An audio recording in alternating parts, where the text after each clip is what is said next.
بسم اللہ الرحمن الرحیم۔ السلام علیکم۔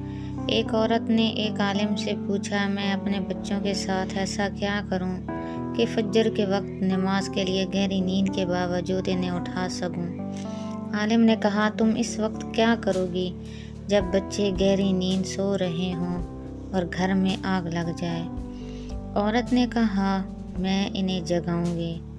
عالم نے کہا، ان کی نیند گہری ہوئی اور وہ نہ اٹھے تو عورت نے کہا، اللہ کی قسم، میں انہیں گردنوں سے پکڑ کر گھسیٹتے ہوئے باہر لے جاؤں گی۔ تب عالم نے کہا، اگر تم انہیں دنیا کی آگ سے بچانے کے لیے یہ کرو گی تو پھر انہیں جہنم کی بھڑکتی ہوئی آگ سے بچانے کے لیے بھی ایسا ہی کرو۔ ویڈیو اچھی لگے تو پلیز اسے لائک ضرور کریں اور چینل پر نئے ہیں تو سبسکرائب بھی کر دیں۔ شکریہ۔